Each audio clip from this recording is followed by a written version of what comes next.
Во время вчерашнего разговора с Шеварднадзе он заявлял мне, что не может быть и речи о вводе войск Госсовета на территорию Абхазии. Тем не менее, сегодня агрессия совершена. В этот трудный для нашей Родины час я обращаюсь к каждому ее гражданину, какой бы он национальности ни был, встаньте на защиту Абхазии. В таком единстве мы непобедимы. Я работал в милиции. Вот. Перед войной, значит, я был замначальника уголовного розыска в Творческом ГУВД. Ну, в советский период, конечно, человек спокойно ложился спать, спокойно ходил на работу, вот, не думая о завтрашнем дне. Потому что система так работала. Понятие, что у нас будет война, это вообще человек даже об этом даже не задумывался. Вот.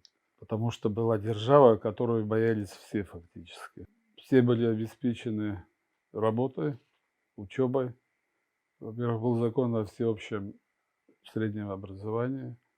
Вот, это была обязаловка. Человек мог закончить 8 классов, пойти учиться в техникум. А мог закончить 10 классов, пойти учиться в институт. Все это бесплатно, естественно. Все эти интрижки, как говорится, политические, это с приходом Горбачева. И в 1988 году у нас уже пошли движения. Все было это на политической и на национальной почве. Вот в основном бузили здесь грузины, мигрильцы. Этот Звиат Гамсахурди появился. А в 1988 году в Лыхнах, это Лыхнинское письмо, я там тоже был, кстати, и подписывал. Вот, и после этого все события начали ускоряться. Вот эти митинги нас все время посылали для охраны порядка. Вот, и все это я видел своими глазами, этих истеричных женщин, эти разговоры, эта ненависть, которая уже была. Потом начались события 1989 года. Я тоже там оказался 4 суток в самой гуще. Но, естественно, это все было, то есть до первого случая все это. То есть это мы понимали, что как только появится что-то подходящее, это все взорвется. Первый день войны, это вот в фильмах, там война, там радио объявило, люди там, ну, это все кино. А реальность намного хуже. Когда это слово ты услышал, это что не просто сказали, а так оно и есть. В этот день я был в отпуске, а моя жена, она работала в паспортном столе. Вот она утром на работу ушла, я еще дома был, потом взял машину. Она говорит, когда будешь уходить, ну, мы должны были уехать в деревню, и ключи, говорит, мне оставь. Вот я машину взял, подъезжаю, и она, и там с ней сотрудница. Ты не слышал? Я говорю, что? Грузинские танки перешли Ингурию. Вот все, тут я сразу понял, что началась война, короче. Вот я сел и поехал в военкомат, и там уже движения все, уже ребята, кто куда уже. Короче, мне тоже сказали, надо было поехать в более дальние районы, чтобы предупредить. Нам дали команду, короче, мне дали несколько человек, 5 или 6, не помню. И мы выставили охрану на мосту, это возле села Губ, там, через Галицию. А там мы стояли, короче. Ну, мы в милиции тогда было оружия немного, оно было, значит, с автоматами и 1 пулемет у нас был. Ну, там стояли до вечера, а тут наша гвардия, значит, они поехали на перекресток, вот, на вылазку, как тогда такое слово появилось. Вот потом вернулись, 3 притащили, 3 пленных грузин. Вот машину вместе с их машиной, Жигули была 6. Вот их там, а там на мосту народа было, короче, тьма. Этих грузин вытащили, пинков надавали, короче, мы еще их защитили, чтобы их там первый день войны, короче. Вот их отвезли в милицию и в камеру посадили. Мне, например, там, допустим, поехать, кого-то задерживать, это для меня было просто все. Там неважно, он вооружен был, не вооружен. Потому что я закончил спецшколу, высшую школу МВД в Омске. Нас этому всему учили. А здесь совсем другая специфика. Как говорится, они к нам пришли уже с оружием. И это оружие не какие-то там самопалы, это артиллерия и танки, и все, что хочешь, самолеты. Я первый раз, когда мы в тот же день, мы на перекресток, значит, мы туда выдвинулись, вот там было полно наших мелких групп, то есть полная самодеятельность была. Кто куда не поймешь, неразбериха. Вот. Ну и, естественно, это было опасно, могли друг друга перестрелять. Тогда вот эта вылазка, что была, тогда первый погиб Валерий Нарсия. Самый первый в Абхазии он погиб. А вечером еще там двое ребят. Вот и мы в этой каше оказались. И там я когда услышал, артиллерийский выстрел был, танк. У меня было одно желание, мои ноги куда-нибудь убежать. Это наяву, это не кино. Там такой грохот кошмарный. Вот. Но тут ребята тоже перед ними стыдно, сейчас я возьму, убегу, короче. Вот. Но вот это, то есть нужно было через это переступить. Вот. И каждый раз, когда ты едешь на линию фронта, ты через себя переступаешь. 50 на 50 это в лучшем случае, что ты вернешься. Гарантий никаких нету. И через это тоже надо было переступать.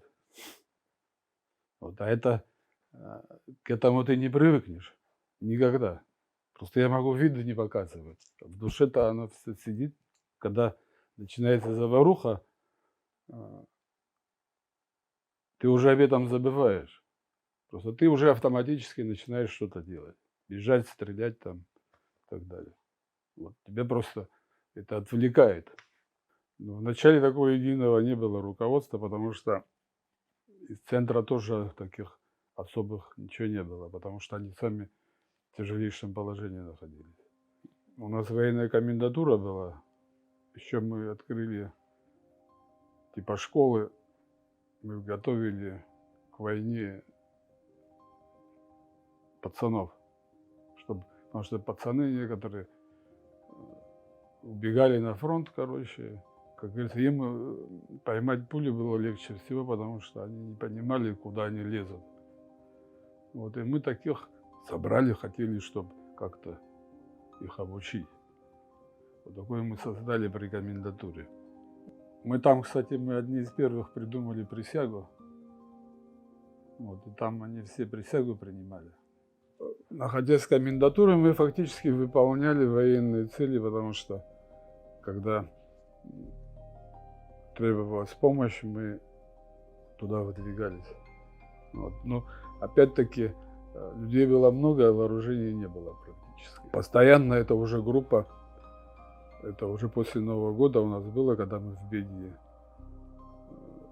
на позиции сели. А до этого мы по-разному, то есть если мы куда-то ехали, то состав всегда менялся. Тогда называлось Схенскар. Тогда когда Мушни Хварцкий погиб, мы там были, короче, в тот день. Мы приехали туда, нам, позвонили, сказали, там напряженка, надо ехать. А потом там позицию заняли, прямо на трассе мы сидели, и Мушни там находился. А нас со стороны Цагеры, они на более высоком там сидели, обстреливали. Он решил организовать, значит, атаку и выбить их оттуда. Вот и он взял там с собой группу, и часть наших пошла с ними, а мы прямо на асфальте сидели. Там позицию нельзя было бросать, чтобы всем пойти. Тогда он погиб в том бою. Но зато они высоту взяли и нас перестали обстреливать с той стороны. Из наших там был Бесик Цвижба, знаете вы его, с братом Юра. Вот. Бесика тогда ранило, когда этот погиб, ушли. Бесик был ранен, и брат его вытащил оттуда.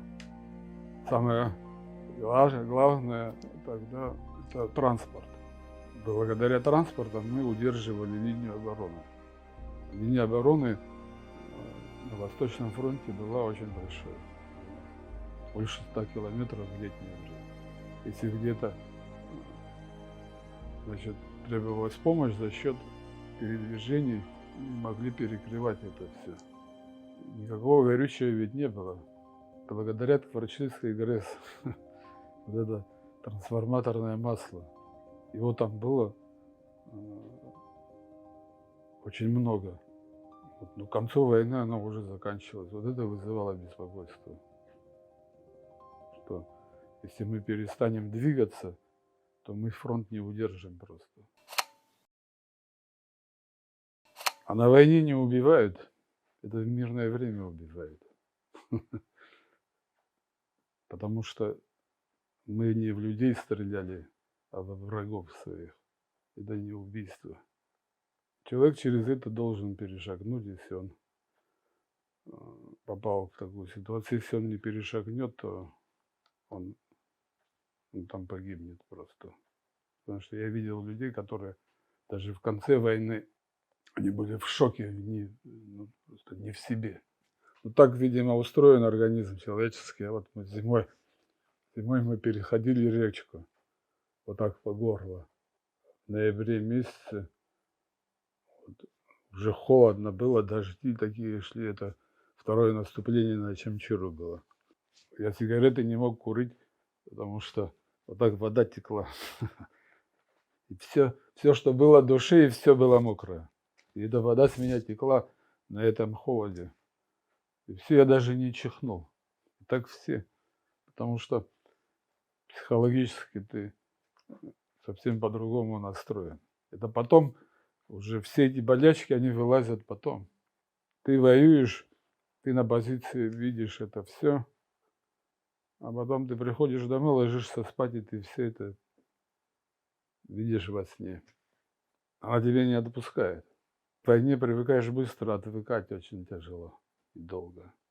Те, которые прошли через это, они другие люди.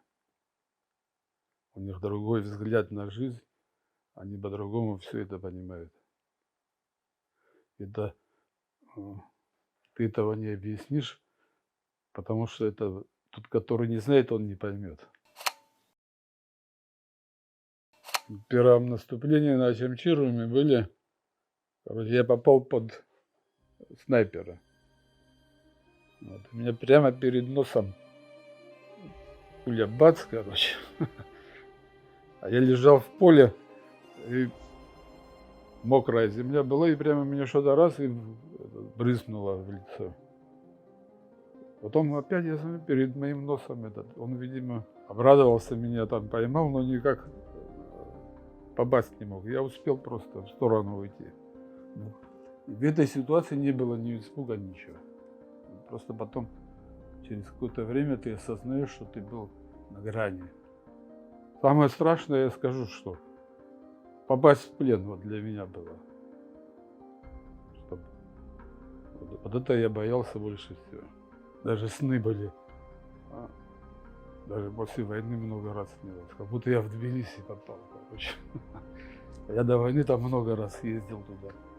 Вот я в Тбилиси, я думаю, что я здесь делаю, куда деваться.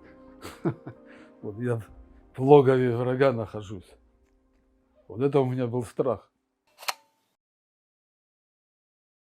Ну вот в мирное время, первое время, я же говорю, вся Абхазия пьянствовала. Вот, будем говорить честно. Потому что этот стресс надо было как-то снять. Мы это в каких-то европейских странах, там психологи и все прочее, которые, значит, этим занимаются, у нас же этого ничего не было. Я ложился спать, и мне убитые снятся. Все время на взводе. А когда ты там выпьешь 100 грамм перед сном, и вроде бы ничего. Но большинство потом вышло из этого состояния. Были, кто не смогли и спились там или наркоманами стали. Это неизбежные последствия. В позиции мы сидели, там это гора Мишвели называли тогда. Но мы там уже сидели, нам сказали, вы там находитесь. А уже наши выдвинулись туда дальше. Вот я увидел там трассеры, короче, вдалеке. Эти зушки стреляли. Я говорю, ребята, наши на Ингуре вышли.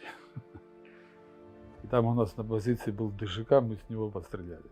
День Победы для меня это, конечно, огромное значение имеет. Я же говорю, это моя награда за мои труды. Может, я не был, этот знамя не ставил на Рейхстаге, и не уничтожил танковую дивизию «Мертвая голова», но что-то делал, короче, по меру своих возможностей. Нытье сегодняшнего дня убрать, то мы живем-то лучше, чем во время войны, намного. Желательно было бы лучше, чем есть. Мы же можем лучше сделать. В советское время, да, было спокойно, но мы были зависимы от Тбилиси, от Москвы. И не столько от Москвы, сколько от Тбилиси. Все, здесь все решало Тбилиси. Вот сейчас нам Тбилиси не мешает. Москва нам не мешает, еще помогает. А мы тут дурью маемся. Естественно, мне не нравится это все, потому что наш народ, как это, я сравниваю, как это была Римская империя, Римская армия в тот период, это была самая сильная армия. И самая слабая точка у нее была это полководцы. Вот так и у нас в Абхазии, один в один. Потому что, почему мы войну выиграли? Потому что народ весь этого хотел, он встал. Мы когда ехали на позиции, там, где проезжали через населенные пункты, старики, которые сидели на улице, они вставали все.